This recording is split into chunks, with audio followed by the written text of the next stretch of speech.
நம்ம இப்போ நிஃப்டியோட trend analysis and weekly analysis எப்படி இருக்குன்னு பார்ப்போம். நிஃப்டி வந்து February 1 ஃபார்ம் பண்ண லோவான 24,560 மார்ச் 1 வீக் பிரேக் பண்ணுச்சு. அதாவது 24,560 பிரேக் பண்ணதுக்கப்புறம் கீழே வந்து 22,187 வரைக்கும் வந்தது. கிட்டத்தட்ட 2,500 points. That is because of US Iran war டென்ஷன்னால 2,500 பாயிண்ட்ஸ் வந்து நிஃப்டி ஃபால் ஆச்சு. கொஞ்சம் அந்த வார் டென்ஷன்ஸ்லாம் ஈஸ் ஆனதுக்கப்புறம் அதே 2,500 பாயிண்ட்ஸ் வந்து நிஃப்டி அப் ஆச்சு. ஃபர்ஸ்ட் சப்போர்ட்டா ஆக்ட் பண்ணிட்டு இருந்த 24,560 லெவல் வந்து இப்போ ரெசிஸ்டண்டா ஆக்ட் பண்ணுது.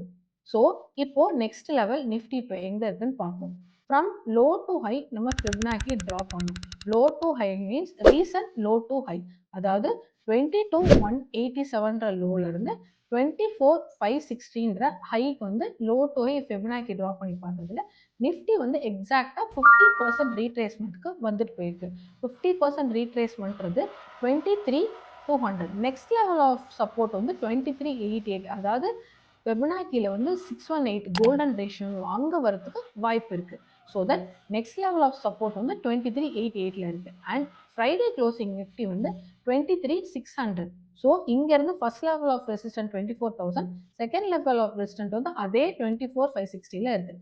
ஃபர்ஸ்ட் லெவல் ஆஃப் சப்போர்ட் வந்து 23,882, செகண்ட் லெவல் ஆஃப் சப்போர்ட் வந்து 22,600 இருக்கு. இப்போ எல்லா கம்பெனியோட ரிசல்ட்ஸ் வரதுனால நிஃப்டி அப்கமிங் டேஸ்ல எப்படி இருக்குன்றத நம்ம பார்ப்போம். மாதிரி informative videos and educational videos of Indian market பற்றி தெரிஞ்சுக்கணும்னா எங்களோட கேபிட்டல் கிரெடிட்ஸ் பேஜை ஃபாலோ பண்ணுங்க. தேங்க்யூ.